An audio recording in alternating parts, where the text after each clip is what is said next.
Marami ang kumpiyansang nagsasabi na sapat na ang libreng Windows Defender para maprotektahan ang computer. Pero sa Bitdefender antivirus review na ito, ipapakita ko kung ano talaga ang mangyayari kapag inatake ng ransomware. Kaya nga bang iligtas ng libreng software ang pinakamahalaga mong data kapag may problema? Sa nakalipas na 30 araw, in-install, ginamit at patuloy kong sinubukan ang software na ito sa extreme conditions.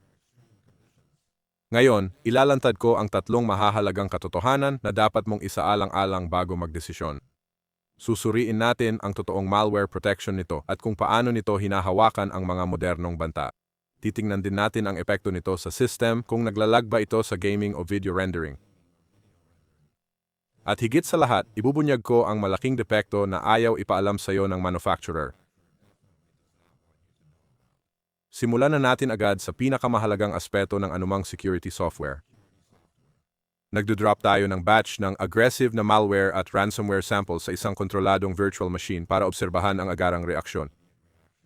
Sa paghahambing ng response time ng direkta, nagiging malinaw ang pagkakaiba ng default protection at isang dedicated na solusyon. Tulad ng makikita sa mga resulta ng testing, ang Bitdefender Malware Protection Engine ay halos hindi napapansin habang nagtatrabaho sa background. Hinaharang nito ang mga malisyosong file bago pa man magkaroon ng pagkakataong i-execute ang kanilang payload sa hard drive. Ang mabilis na response na ito ang eksaktong kailangan mo kapag nakikipaglaban sa mga zero-day threats na kumakalat sa internet bawat oras. Hindi lang ito naghihintay na ma-update ang virus signature. Sa halip, aktibo nitong minomonitor ang mga behavioral patterns para agad na isara ang mga kahina-hinalang aktibidad. Malaking hakbang ito mula sa mga basic na built-in defender na madalas ay nagre-react lang pagkatapos na magsimula na ang pinsala. Bukod dito, ang advanced threat defense mechanism nito ay espesipikong tina-target ang ransomware behavior. Kung may rogue application na sumusubok mag-encrypt ng iyong mga personal na dokumento, agad itong hinaharang ng software. Mayroon pa itong remediation feature na automatikong nire-recover ang mga file na na-target sa unang yugto ng atake. Ngayon, pag-usapan natin ang pang-araw-araw na karanasan. Walang gustong antivirus na gagawing mabagal ang kanilang mabilis na computer. Malaking alalahanin para sa mga gamer at creator ang system impact ng security program na laging nagtatakbo sa background. Sinubaybayan ko ang CPU at RAM usage habang nag-e-export ng mabigat na 4K video project at naglalaro ng graphic-intensive na laro. Ginagamit ng software ang tinatawag na photon technology para ma-adapt sa iyong hardware configuration. Ibig sabihin, alam nito kung naglalaro ka, nanonood ng pelikula, o nagpapatakbo ng mabigat na application. Automatiko nitong pine-pause ang mga hindi kailangang background scan at notification sa mga oras na yon. Magiging maayos ang iyong karanasan ng walang nakakainis na frame drops o biglang ingay ng fan. Ang iyong mga system resources ay nakatuon sa mga gawaing talagang mahalaga sa iyo. Isa pang mahalagang feature na kailangan nating pag-usapan ay ang kasamang VPN.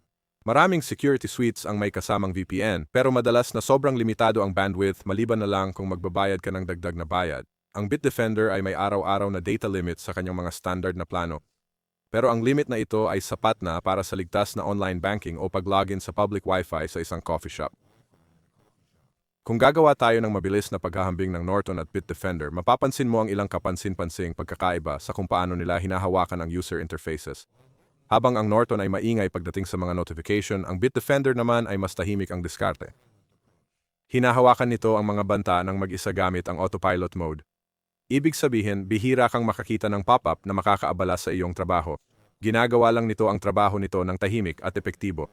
Kung na-realize mo na maraming importanteng dokumento, litrato, at proyekto sa computer mo, kailangan mong i-upgrade ang depensa mo. Ang pag-asa lang sa libreng software ay panganib na hindi kaya ng mga profesional. Pero huwag kang dumiretso sa homepage at magbayad ng buong presyo. May malaking diskwento akong nakuha para sa mga viewers ng channel na ito. Huwag limitahan ang sarili sa libreng antivirus. Kunin ang pinakamagandang Bitdefender coupon ngayon. Kunin ang Bitdefender na may 50% off sa link sa description. Ngayon, pumunta tayo sa parteng iniiwasan ng mga positibong review. Nangako akong ibubunyag ang pinakamalaking flaw, ang renewal price. Kahit ang unang taong diskwento ay sobrang ganda, ang auto-renewal sa second year ay tataas ng malaki. Kung hindi mo napapansin at naiwan mong naka-on ang auto-renewal, baka bigla kang makatanggap ng mataas na bill pagkatapos ng 12 buwan. Payo ko, i-manage mo lagi ng manumano ang subscription settings mo sa account dashboard para maiwasan ang biglaang singil. Isa pang maliit na issue na napansin ko ay ang tagal ng unang installation. Dahil nagda-download ang software ng napakalaking database ng mga banta agad-agad, mas matagal ng kaunti ang unang setup kaysa sa ibang magaan na kakumpetensya.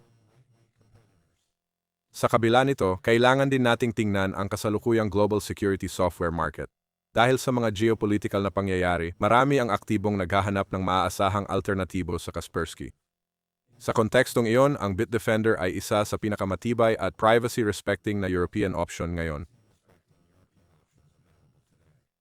Palagi itong nangunguna sa independent lab tests sa pagdetect ng widespread at targeted attacks. Kaya, isummarize natin ang lahat para matulungan kang pumili ng tama para sa iyong mga pangangailangan. Kung ikaw ay gumagamit lang ng computer para magbasa ng balita at manood ng mga video, ang mga built-in na libreng tools ay maaaring sapat na para sa iyo.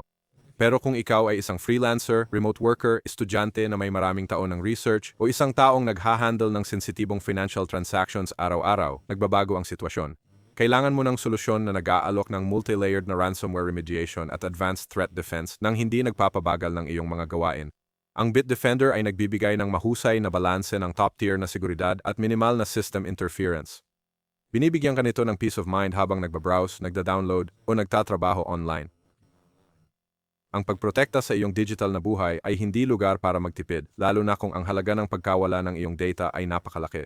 Formal na research pa sa iyong sarili, pero kung handa ka nang i-secure ang iyong mga device ngayon sa pinakamababang presyo, nandito ako para sa iyo. Huwag limitahan ang iyong sarili sa libreng antivirus. Kunin na ang pinakamahusay na Bitdefender coupon ngayon. Kunin ang Bitdefender na may 50% off gamit ang link sa video description sa ibaba. Kung gagamitin mo ang aking link, nakakatulong ito sa channel. Maraming salamat sa pakikinood, manatiling ligtas online, at magkikita tayo sa susunod na video.